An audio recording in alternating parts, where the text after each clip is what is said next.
It's time for Where You Live with Gene and Tony, the show that's all about owning, buying, selling, renting, and association management.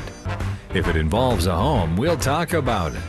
Here's your chance to get your homeowner questions answered. From the Concierge Landscape Studios, here's Gene and Tony. Needed the shelter of someone's arms, and there you were.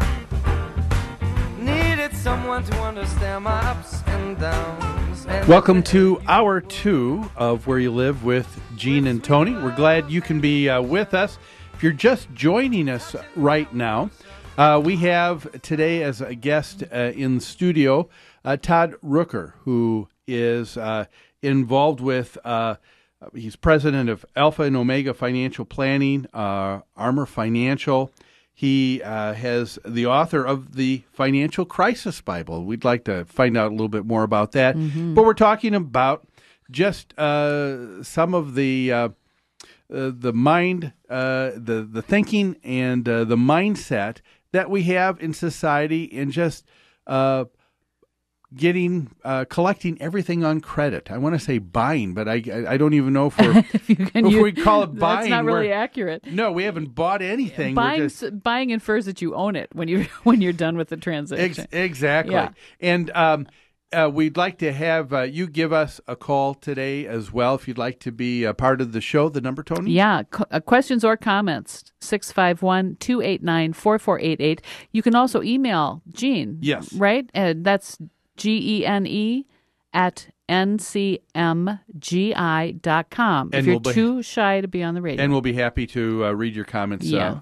And we're also sponsored the second hour by Extreme Exteriors. Ask anyone who has used Extreme Exteriors, and you will hear them say that quality workmanship, attentive customer service, and a consultative approach means you don't get a sales job, you get a lasting solution for your biggest investment, your home. Give them a call at 763-441-1334. That's Extreme Exteriors.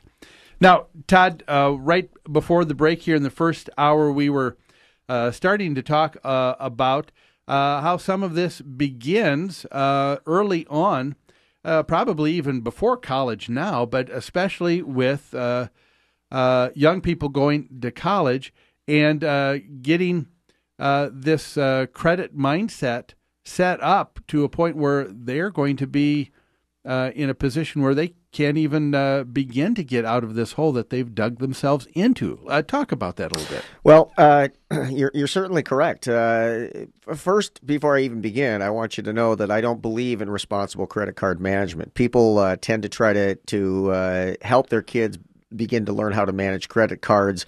I think the credit card industry is organized crime, quite frankly, and I think it's incredibly dangerous. And kids who are as young as 13 and 14 years old that are often added, let's say, to mom and dad's credit card so that they can use the credit card when they need to go and buy something, will be offered credit cards and be given credit card solicitations at an early age. Well, that probably isn't such a big problem because at least mom and dad get to filter the mail.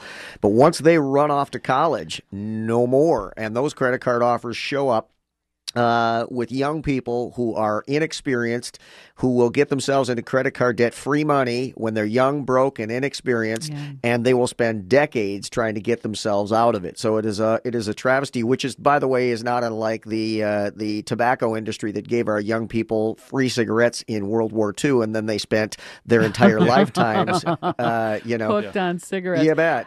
Someone told me a story about a recent college graduate who, when they went to rent their first apartment, said, okay, now where do I apply for a rent loan?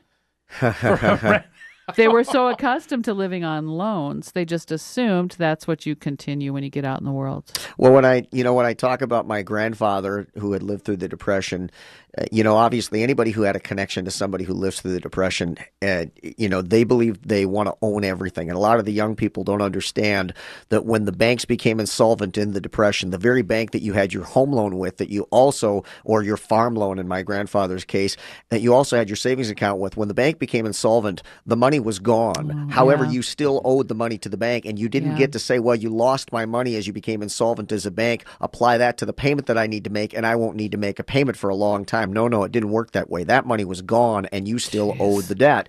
So for young people, they're never interested in paying things off. As a matter of fact, you talk to people who are in finance, they don't even concern themselves with it. What they do, in fact, want to know is how much is the payment, not how much it actually costs. Yes. And so the older folks are, the more likely they are to want to know how much something costs because they have every desire to pay it off quickly or in full right at the onset, wherein young people are simply interested in the payment and don't even consider paying it off. Yeah. So we basically live in a society where of instant gratification. Nobody wants to delay that at all. Everyone feels that if I'm going to have an education, I deserve to have it now. If I want that new TV, I want that now. Yeah. Nobody wants to wait anymore. Well, it's going to have to change, guys, because there's a reckoning going on in our country right now, and for some people, it's going to come sooner rather than later.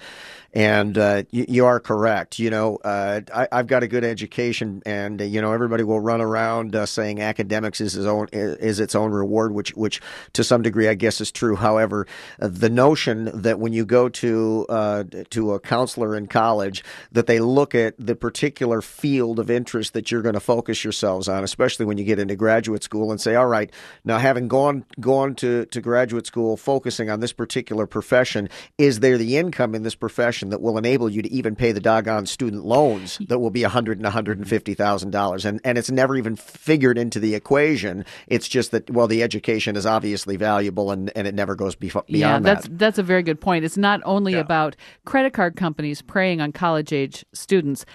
They're dealing with college financial aid and college loans, and my experience with my family is that those financial aid offices at the colleges are not really there to help the student. Is that accurate? Well, I don't want to go that far simply because, these folks are well-meaning and they're helping people accomplish an objective. Nobody goes in asking those questions. People go into the counselors within a college and say, how do I get the money to be able to do what I want to do and pursue my and pay chosen for my degree? tuition? Yeah. So it's not their fault because it's not their job. Yeah. But in fact, should they consider these things? Well, of course they should, but they don't. Well, and I guess what you're saying, though, is that people need to be maybe just a little bit more jaded and to realize that other people that are offering things, whether it is free credit in anything, they aren't doing it for altruistic reasons. They're doing it because they have a motive. They have something that they want to gain,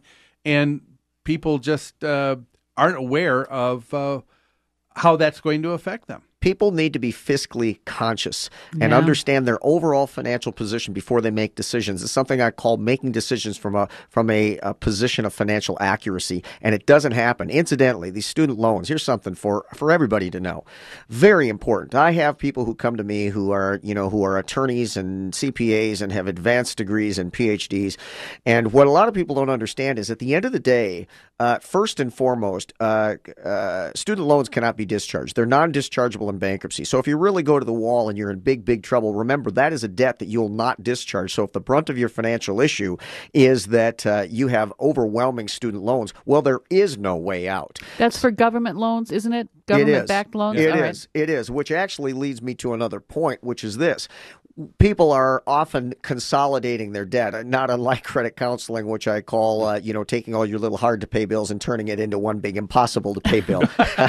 But when it comes to student loans, don't forget this. Once you consolidate those debts, if you break the performance of the contract, meaning the repayment of that debt, and miss one payment, your guaranteed 4, 5, 6% interest rate loans now become unsecured debt. And given that it is unsecured debt, when you miss the payment and have consolidated those loans, they can go up to the maximum usury of 32.9%. Holy moly. I have clients who are attorneys, and if there's anybody who's going to know a way out of this, obviously an attorney whose profession is to find ways out of things such as this, who are paying 26% on student loans with $100,000 plus in student loans. I want to ask you something. When my son first started college, when we were trying to plan for his college, I did ask the financial aid office, where can I get information about these loans? You're telling me to go online and do this and that. I fill out the FAFSA information. I might get government, or he might get government loans.